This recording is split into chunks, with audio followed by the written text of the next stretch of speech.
This week I wanted to come back with a very meaningful video. It is Mental Health Awareness Month, May, which is Mental Health Awareness Month, and I wanted to just put out really positive vibes and videos kind of raising awareness on mental health and just talking about it to raise awareness in that sense. Today I wanted to talk to you about doubts, about doubting yourself, doubting our place in life, the things we're going through, just our purpose, a lot of things. So I feel like as humans, we doubt ourselves a lot. We are social creatures, as they say, so we're constantly comparing ourselves to others, whether they're family or friends or even your romantic partners. It's just so easy to compare, and it's so easy to doubt yourself. And I feel like as women, it's especially easier for us to doubt ourselves because there's just so many different levels, so many different elements that are at play that just kind of make us feel small. You know, whether it's standards that your parents have put on you, standards that you've set on yourself, or standards that society has put on us. We have to look a certain way, we have to act a certain way, we have to get a certain job to be successful. There's just so many standards that we feel like we have to appease, and if we don't get to that level where they expect us to be, whoever they are, we feel small and we begin doubting ourselves. I've made an extensive video on my anxiety disorder and how bad my social anxiety is, which you can find in my videos on my channel. But especially as someone who has a lot of anxiety, and I know it's not just me, doubting is kind of like that unwanted lifelong partner that will never leave you. You know, how you can never really fully get rid of anxiety. Self-doubt is something we can never really fully get rid of.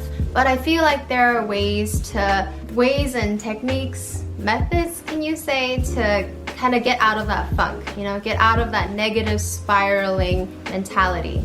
For me, the first thing I always remind myself when I start spiraling into that self-doubt is that feelings aren't facts. I think that's a huge thing. As a very emotional person, sometimes I feel like the way I feel is what it is. There are times when I feel like a failure. I'm in graduate school right now, and some of my friends have gotten interviews for internships for next year, and I haven't gotten any phone calls or contacts yet. So that is a very real example of how I've kind of been feeling like a failure. And then I started doubting myself. I don't know, you just think really crazy things. Like, I felt like I didn't deserve to be in graduate school, and it just went from 0 to 100 really quickly.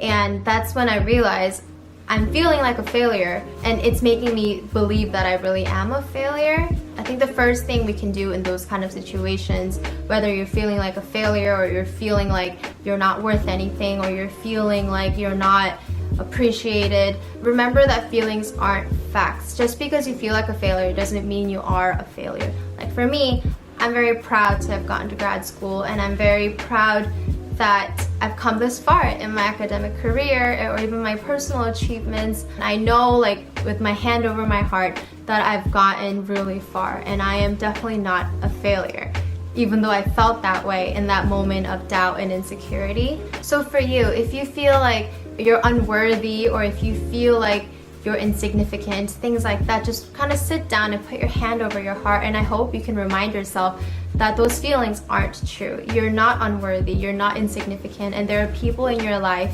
that care about you, and you are significant and worthy to them. Secondly, in this world of social media like YouTube, Instagram, everything, where we're so connected and we're just bombarded by images of standards and images of how life should be or could be, we start looking at all these influences as inspiration, but without even realizing we're comparing, and we're constantly picking out the things that we lack and the things that they have.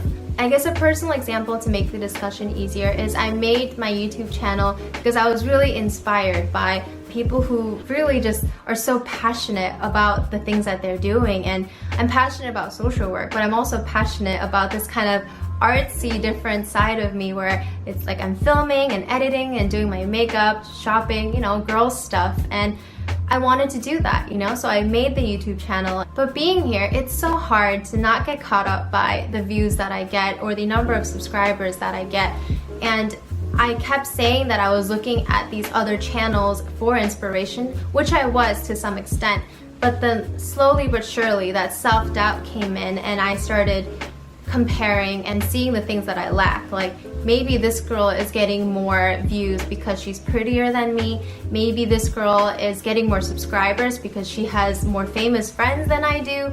Just terrible ways that your mind can, you know, take you. And it was not healthy at all. So inspiration is great, but I think it's always important to be self-reflective and know, and to be in a place where you know that you're really looking towards them for inspiration and not to just put yourself down. And going along with that point, instead of looking and focusing on the things you lack or the parts of you that feel like are your weakness, try to look at the parts of you that are your strengths. You know, the things that you have that others might not have. Is it your good heart? Is it your patience? You know, is it like a really, really difficult childhood or a background that has really built up your resilience? You know, like you can take anyone's shit because you've gone through so much. That is a strength. That is an amazing strength. Just yesterday, I had a mental breakdown because I felt like my life was just not at a place that I wanted it to be.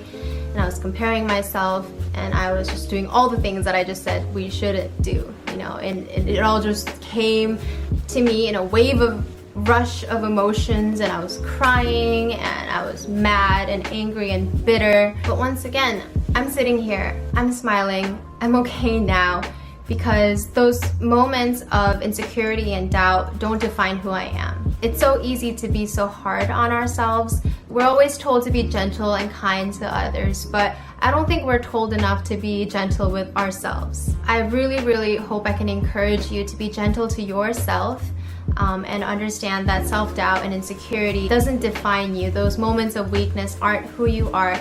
It's moments that will make you even stronger. That's it for this week's video. Thank you so much for watching. I won't do the whole like this video, subscribe spiel, since this is a very heartfelt video of mine and it is for a good cause. So thank you so much for watching if you've watched this far. I hope I was able to encourage you and to just send positive vibes your way and to just comfort you, console you, and kind of be a friend to you in this moment. Thank you so much for watching, and I'll see you in the next one. Bye!